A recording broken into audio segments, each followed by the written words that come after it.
Hey guys, Chris here. In today's video, I'm going to talk about the best and worst of 2023. So today's video is going to be a little bit of a rant, a little bit of a podcast, a little bit of a Christmas special where I'm just summarizing the year and the worst and best experiences and cars.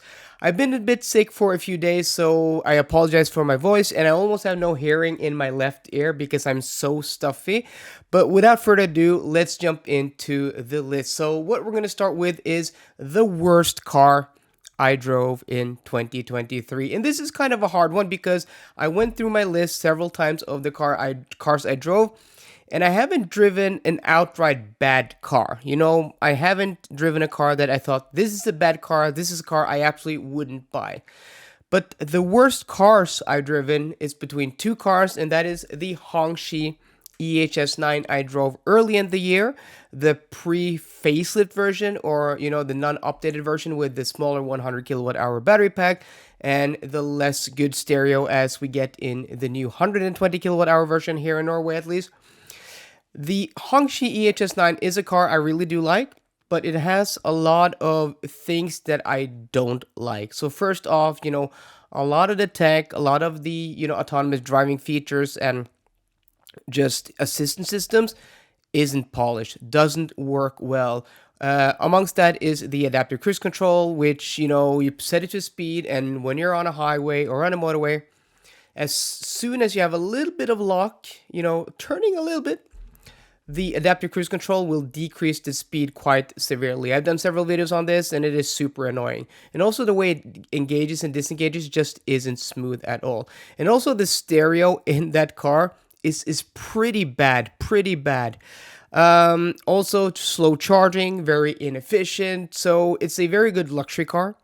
It's a good family car if you don't need to go on a long trip or long trips for fast traveling. But overall, not the best car I drove this year. Another car I didn't think was very good was also the Neo EL7. A lot of the same issues, really poor stereo, and also the adaptive cruise control, the autonomous driving, all the warnings and chimes. It's just an annoying car. Go watch that video because, again, the underlying car, the fundamentals are really good, but there are just so many annoying things about that car. So the best car, I've divided this into two, the best car and best EV. So usually I don't drive a lot of non-EVs in a year, but this year I drove quite a few non-EVs for a very specific reason. So I've had my Taycan for almost 2 years now. Earlier this year, it had done 35,000 kilometers, so I had it for a 35,000 kilometer or 30,000 kilometer service. And when my car was in, I was loaned a Porsche 911 GTS 4.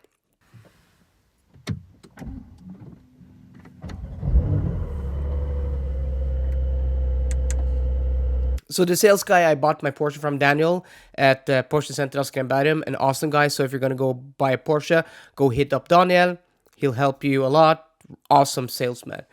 He's been speaking about me trying out a 911, and I've driven multiple 911s in the past. The last time I drove like a modern 911 was probably back in 2016 or 2017, which was a 991.2.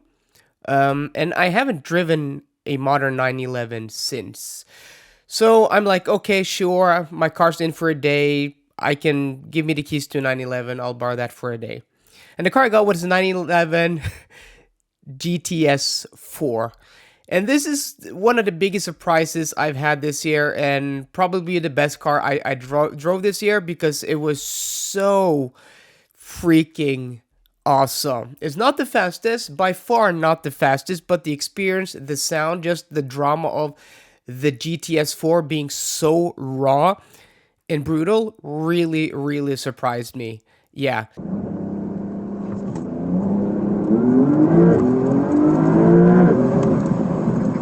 And then I drove a normal 911 4S, not even comparable to that 4 GTS, because that 4 GTS had like a lightweight package, much more sound, much more induction noise, much less sound deadening. It was just a much more raw experience. And I also drove a 991.2 4 GTS, also a really nice experience.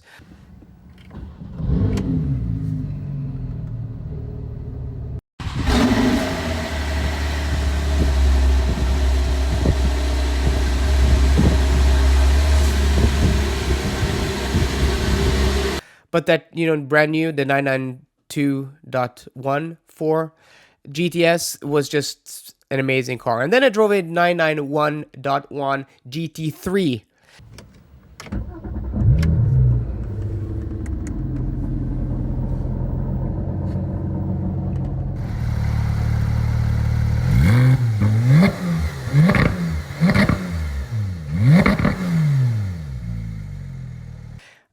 And that was also a very, very cool experience. So 911s in general, yeah, really, really cool. But my best EV experience then. So I'm in love with 911s. I've always loved 911s, and at some point in time, I want to get one for me personally. Maybe I'll do like a second channel, or let me know if you guys want to see that on the main channel. The main channel is EVs, but I could start a second channel just doing internal combustion engine cars. I've done a lot of that in the past. So let me know in the comment section down below. So my best EV I drove this year. Best EV, I have two on my list, and that is the Mercedes EQE 53 AMG, an awesome car, and also the Taycan Turbo. So when I had my car in for repairs, my Taycan for Cross Turismo, I had it in for like a broken window regulator. The car was in like for 4 or 5 days. I had a Taycan Turbo on loan, and that car was so good to drive. And also that E53 AMG, a really, really good car. Yeah, just a driving experience. It really showed me that you can have a fun driving experience with a whole lot of drama and, just theater in an electric car.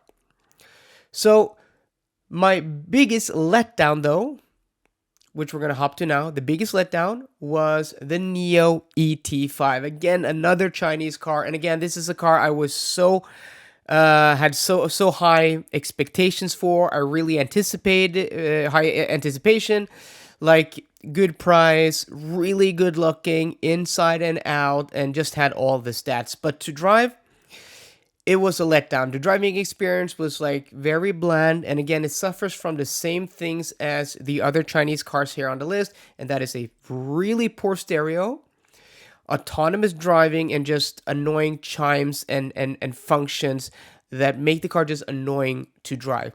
For example, when you get into something like a modern Audi or a modern European car, yes, you do have, the EU mandate for 2024 to have lane keep assist to turn on automatically every time you get into a car, and also speed warning. I've read the regulations. So there's no need to comment here that I don't understand the regulations. I've actually read the actual EU mandated regulations from 2024. And every time you hop into or step into a car that is newer than 2024, which, are going to apply next year, these rules, is that lane keep assist resets and turns on every time you get into the car. The same thing for speed warning. And even though if you have a profile, even though if you have your own settings, every time you get into the car, this will reset. So that means every time you get into the car, you'll have to manually turn this off, which in of itself is annoying. But the real annoyance is how manufacturers choose to bury these functions where you turn them on and off. A modern Audi, for example, will do this. You have a button on the outer side of the blinker stock, which you long press, and then you turn it off. The that's lane keep assist. The speed warning, what it says in the EU mandate is that it has to be visual, not audible. There's no mandate for audible warnings, only visual. So what Audi does is that it will just flash at you. It will just flash at you when you're over the speed, and that is not as annoying as a chime.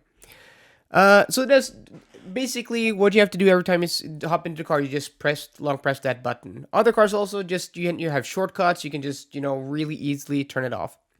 With the Neos, you have to go into a sub menu, and then you have to scroll down, and then you have to tick off 3 boxes: the audible warning for speed, the lane keep, and also the like emergency leave road mitigation, which is very sensitive on those cars. And not only do you have to, go into a sub menu and then tick those off, every time you tick it off, there's like, are you sure? So you have to do one and then 1, 2 presses, 1, 2 presses, 1, 2 presses. So 7 presses every time you get into a car. And that is just annoying and unbearable. So that's the issue with the Neo ET5 is it's really poor stereo, and also the annoyance of how they've set up the driver assistance. And then also this has the same issue with adaptive cruise control. It doesn't drive particularly well. It feels very disconnected. I mean, it's more comfortable than a Tesla Model 3, but I prefer driving a Tesla Model 3 like dynamically over Neo ET5. So it's not the worst, but all of this accumulates to, yeah, the biggest letdown of the year. And also go watch my video. The car's actually pretty low, and it looks awesome. I love the way it looks inside and out. I'm a huge fan of the aesthetics of the Neo ET5. Neos in general, I think they look really nice. But the driver's seat or the passenger seat can even be adjusted height-wise, but the driver's seat doesn't go low enough. So even, I'm not the tallest person, I'm like average height, 5'10", 178 centimeters. I'm feeling like I'm sitting in the roof. My friend who's about 6'2", he's like almost touching the roof. So this car has a few strange ergonomic issues and also software issues. And yeah, I also had software issues. I also had bugs with the car where the car wouldn't unlock because it has like a proximity key. So when you walk up to the car, it will unlock automatically. That failed on multiple occasions. And when I tried hitting the button to unlock it, that didn't work either. So the biggest disappointment, the biggest letdown is the Neo ET5. Today's video is brought to you by Zaptec, one of the best home chargers on the market. It can charge a car up to 22 kilowatts on AC charging and will work with every electric car on the market, including Tesla. It's stylish, cool, and sleek, and you can order it in a bunch of different colors. It actually won Best in Test in the Norwegian Automobile Association's test of chargers in 2022. So if you want to support the channel, go to the link down below, find your country, click the link, and order a Zaptec Go home charger from there. The biggest surprise, though, is a car that actually is a direct competitor to the Neo ET5 and really shows the difference between when legacy car makers, make a proper car and new car makers try to make a good car but just have too many hurdles and issues to work past where they don't have the experience. So the biggest surprise, well, two cars. So first off, I want to get away the first car. I've already talked about it, the Mercedes EQE 53 AMG. I was so surprised about the car dynamically, the experience. Go watch my videos on that car. It's just awesome. I really like that car, but it's also an expensive car, right? The other car on my list, I think, is the one that is the biggest surprise. Like takes away this trophy, and that is a car I just drove, and that is the BMW i4, the eDrive 40.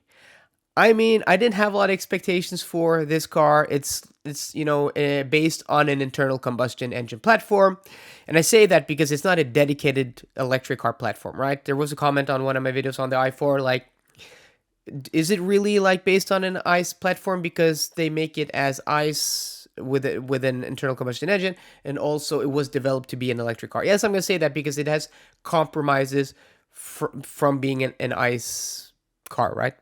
It's not a only EV platform where you have more flexibility, more freedom in the design. So it is compromised. It is compromised. How much? Well, that can be discussed, but it is compromised. So biggest surprise. I mean, I didn't have high expectations for this car. I've grown up on BMWs. Like my family, we've had multiple BMWs, like multiple 5 Series when I grew up. We've had 3 Series BMWs. I mean, I've loved BMWs for a lot of years. And when I could afford buy my own cars, like late teens, early 20s, I had 2 BMW 5 Series. But in recent like 10, 15 years, they've kind of gone away from me. Like the way where BMW have gone, design-wise, dynamically wise, I prefer other brands.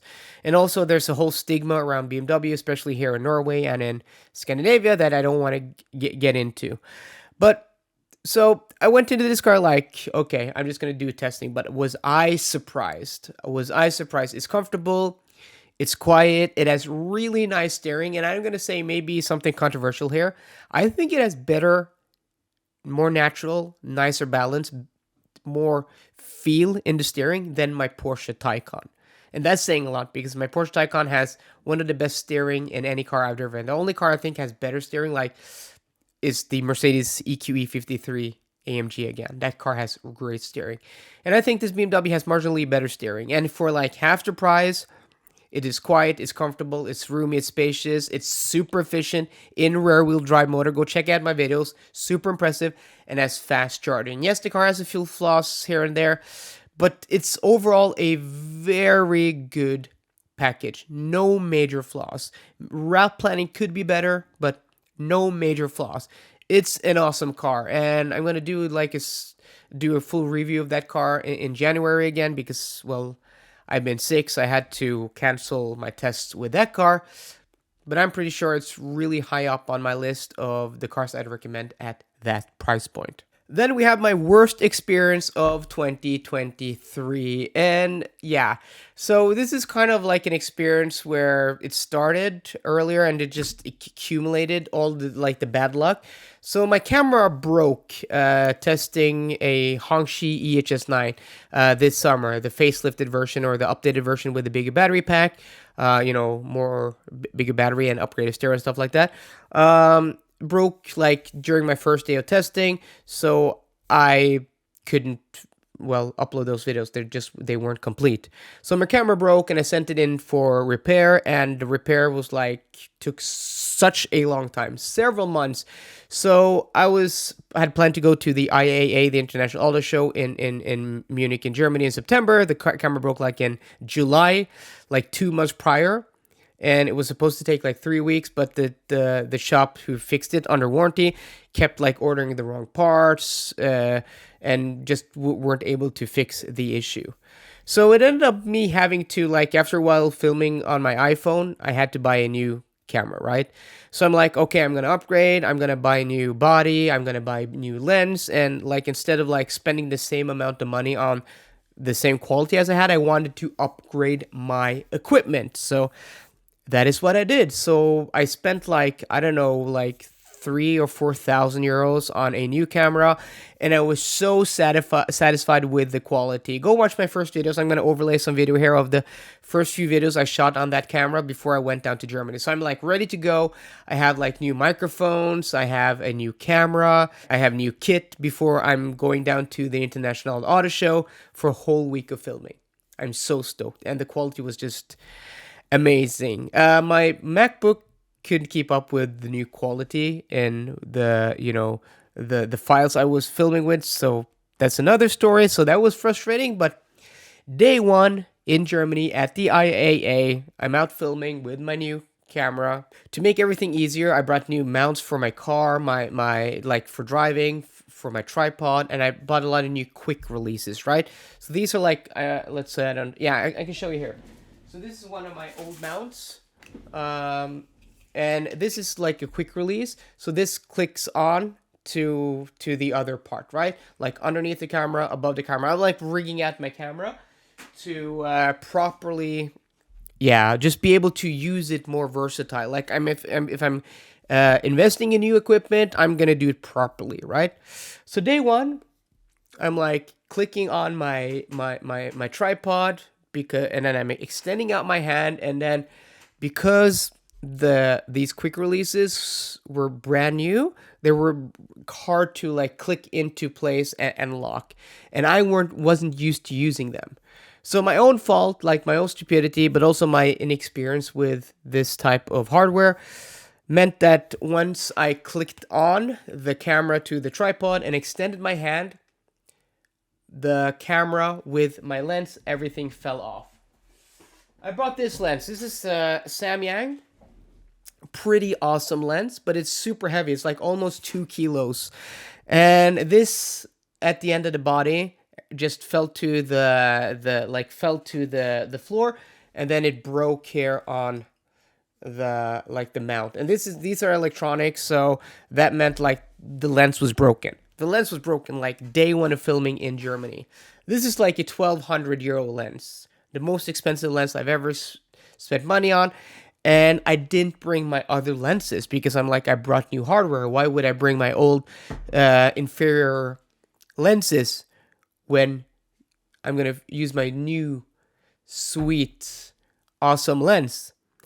Yeah, so that was a pretty bad experience. I was really down that day and ended up like I wasn't able to shoot the video I wanted to shoot, and I tried to fix the lens like the whole week down in Germany. It was an awesome week. Like the experience that week was awesome, but the experience of me like breaking my new camera gear, my new lens was just really conflicting feelings because I'm like, what if this breaks like tomorrow? And since I just spent like 3 or 4 thousand euros on new kit, I didn't have money to like buy new kit, right? And I'm like, okay, I could probably spend like 300 or 400 euros on a new lens, but that would be inferior to the one I had, like just wasting money. So yeah, that was my worst experience. So lastly in this video, guys, and I know this is a rant, and I hope you are enjoying this, and also happy Christmas or Merry Christmas wherever you are. Thank you so much for joining me and following me in 2023. 2024 is hopefully going to be an even better year with a lot more new electric cars. So to my best experience, and to end this video on a nice note, a good note, a nice story, was the EX30 launch, the Volvo EX30 launch in Milan in June. So I was invited along with Volvo Christian, my friend who has been here on the channel many times, with one representative of Volvo Norway, us three. Okay, so we've just been to the EX30 studio right down here and filming it for the launch on Wednesday. And for you guys who don't know, this is Volvo Christian. I'm going to tag you probably, so people know who you are.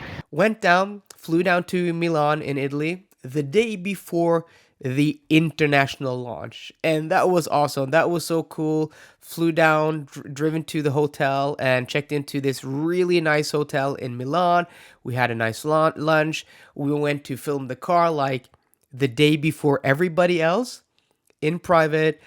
It was awesome. It just felt so special. It was so cool. And then after the launch, we went to eat at one of the best restaurants I've ever eaten at before. We went to eat this like 7 or 9 course meal with a wine package at this Michelin star restaurant there in Milan. And then afterwards, I met up with my friend Kyle from Out of Spec Reviews, and we had a few drinks. And yeah, that concluded the day. Just an awesome day. Really cool experience, like with my friends, and just eating great food, checking out the brand new car before everybody else. Yeah, really special experience. So thank you so much, Volvo, for inviting me on that. And yeah, just super cool and awesome. And hopefully next year I'll get to go on more experiences like that. So that was the best and worst of 2023. Pretty much a good year with a lot of new cool cars, but not that many new electric cars like on the market. So hopefully next year we'll see more new cars. And until that, well, I'm probably going to upload a few more videos before 2024. But Merry Christmas, guys. I think I'm uploading this on Christmas Eve or Christmas Day for you guys to enjoy. So after watching this video, go and have fun with your friends and family. Have a Christmas beer and enjoy the rest of Christmas. So I hope you enjoyed today's video. If you did, please drop me a thumbs up down below. And for more car content, as always, please subscribe. See you guys later and goodbye.